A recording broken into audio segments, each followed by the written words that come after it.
Hello, hello. I'm Adam Crochane with NuMed Direct Primary Care. I'm getting a little feedback, so I'm just there we go. Um,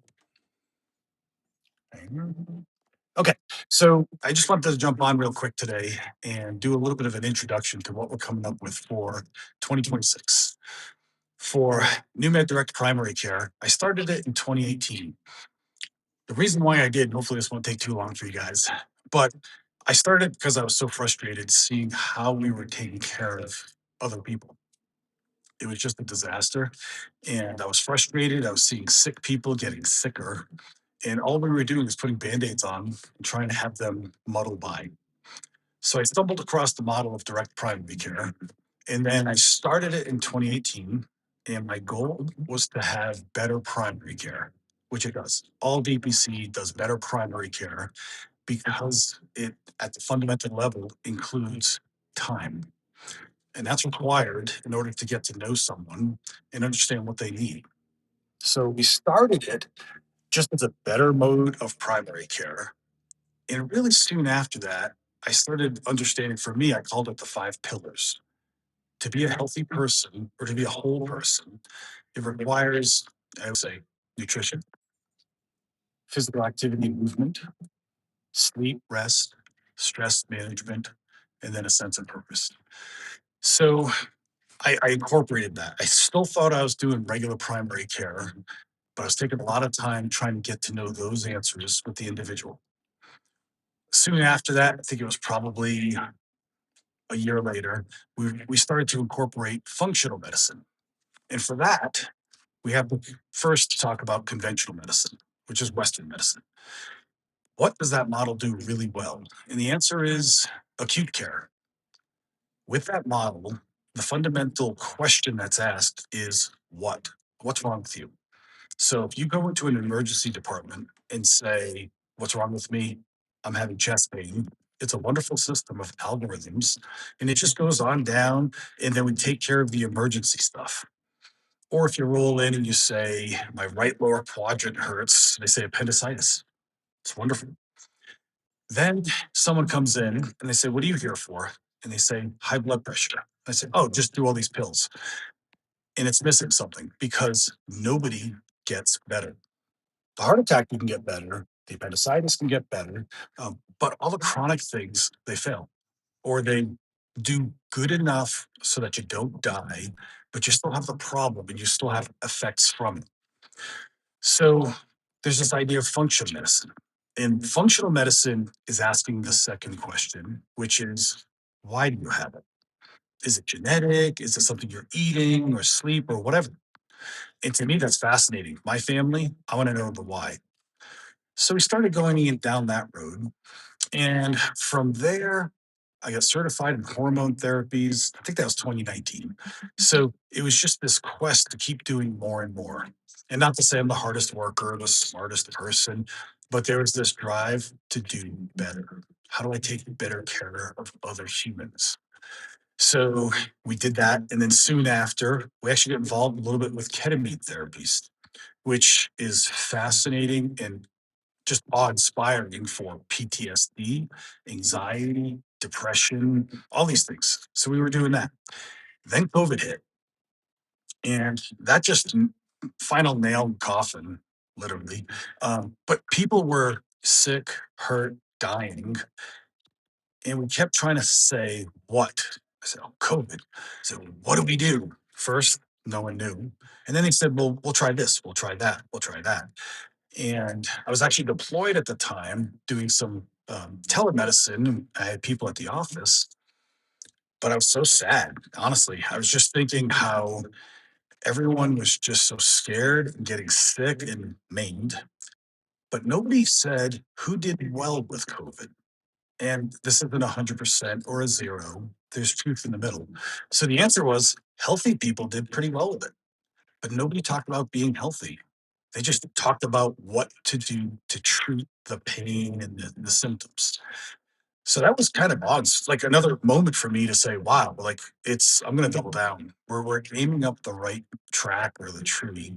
So we continued doing that. Dara's my wife. She's a nurse. She was covering some during COVID, especially when I was remote. And afterwards, I was like, you should work full time. And she said, well, I don't want to give up my nursing skills. I want to continue doing home care. And like weeks later, she said, no, this is horrible. I can't do the stupid games anymore. So she joined the team, which is wonderful. You can imagine we talk about at home like health stuff all the time. So we did that. So we were doing the better healthcare.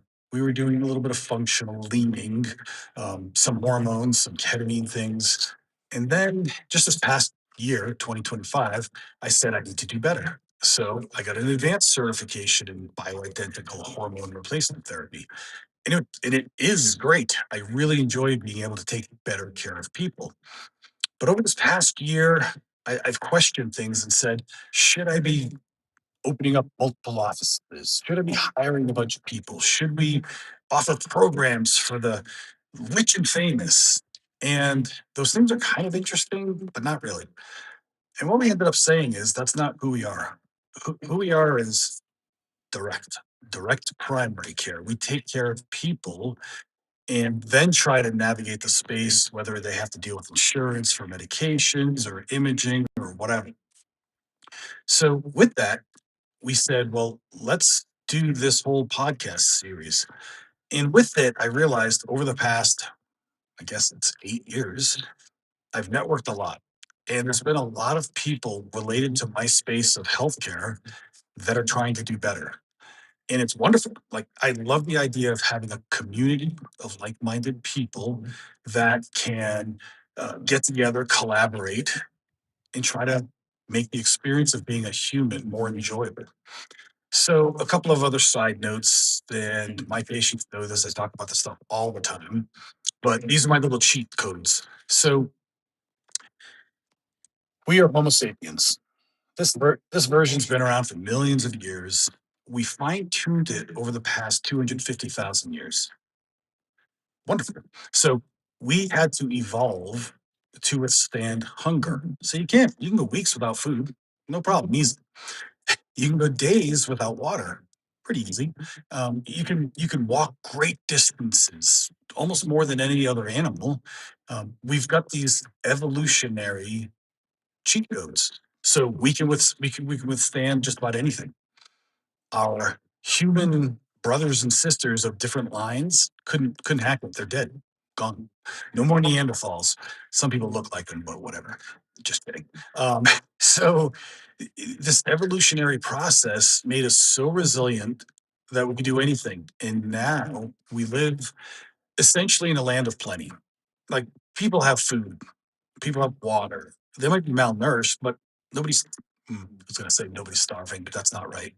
So we have these comforts, and now we have chronic illness. And everyone says, "Oh, it's because we live longer. Those people died at 30."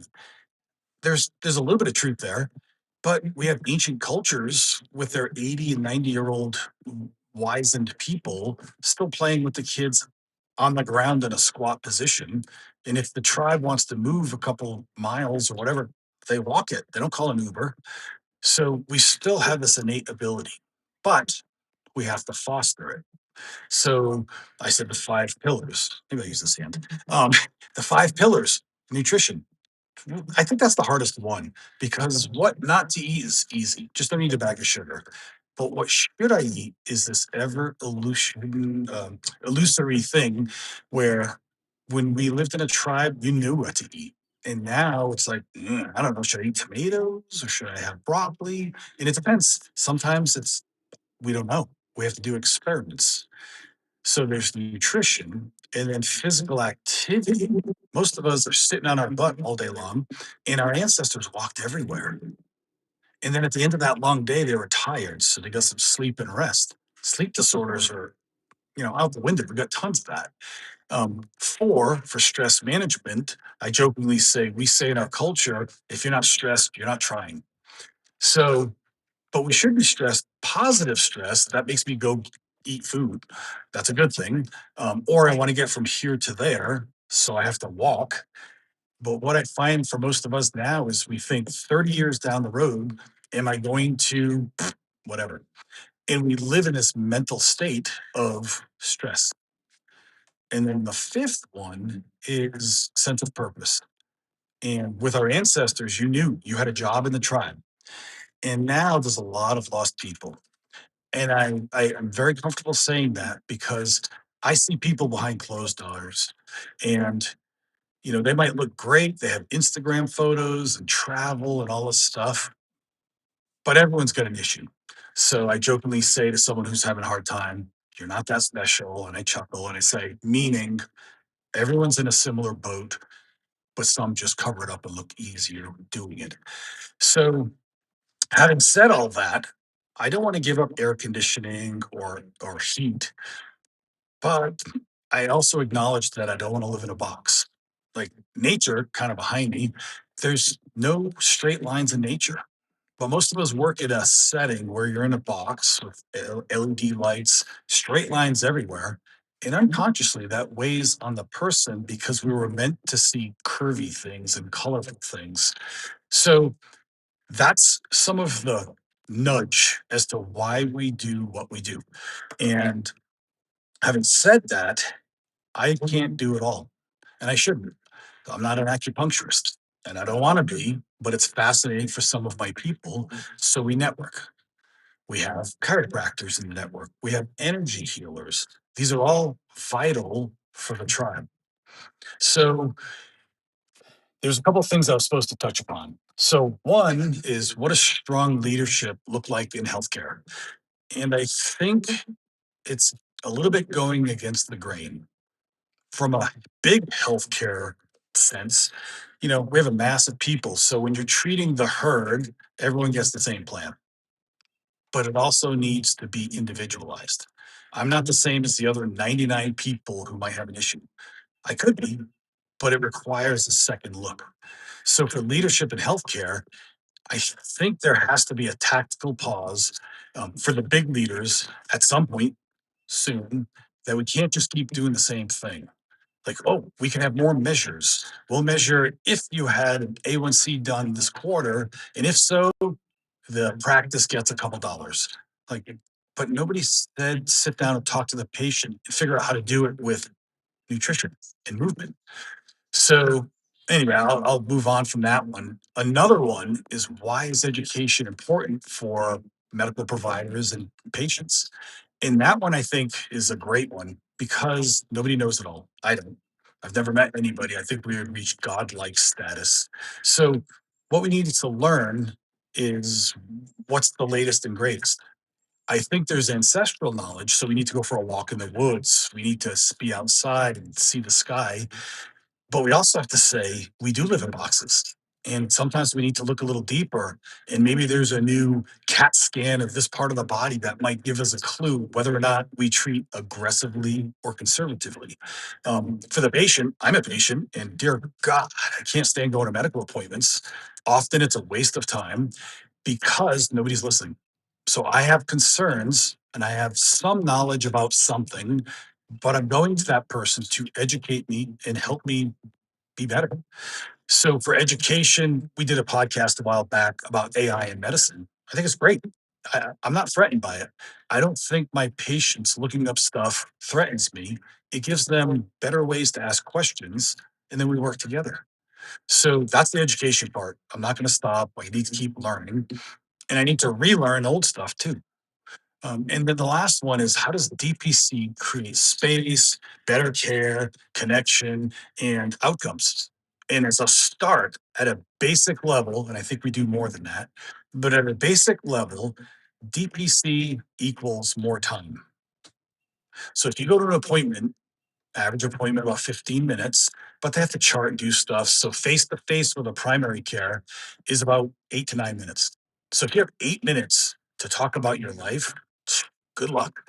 If you're in that situation, I suggest writing down notes and highlights first. But if instead of 15 minutes, you had 30 to 60, and you can come back whenever, that allows me to get to know you and then figure out your pain points, your concerns, your fears. And that makes for better outcomes 100% of the time. And a lot of times, especially with this big, scary medical stuff, there with education and in discussion and understanding, it's less stressful. Number four, and people become more of a driver of their own health, and then we have better outcomes. So, and what is better outcome for me? I say when I'm talking to someone, I say the book of you ends with dead. There's no alternative ending. You will be dead. And hopefully that's not for a long time, but I admit my day could be today. So if it is, it is. What are you going to do? The only thing you can do is between this moment and dead is to have experiences and relationships. That's the sense of purpose. So have these experiences and they should be fun. Life should not suck. It should be fun and interesting and something you want to keep doing. So I'll close with this and I'll say there's an idea of lifespan. I gotta use this hand. Lifespan, which is how many days you're on earth.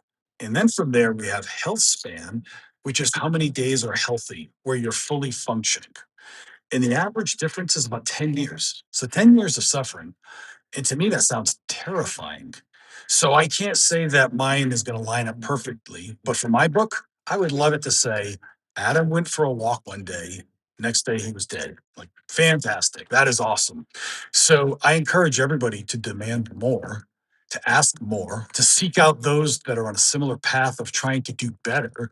And then what we want to do is keep bringing people to you that might shed some light on what you could look at and how you can do things and to what to demand. If you go see someone and they're like, yeah, yeah, Becky, I said your blood pressure is this, we put you on this pill, have a good day. That's not an interaction. So hopefully I made sense today. I can hear an echo, so hopefully you can't. But if I was talking and messing up a word or two, that's why. So that's it from NuMed. I'm Adam Kershane, the president and owner, and I'm PA and we try to do better care. That's what I want from me and my family and our tribe. Reach out if you have any questions.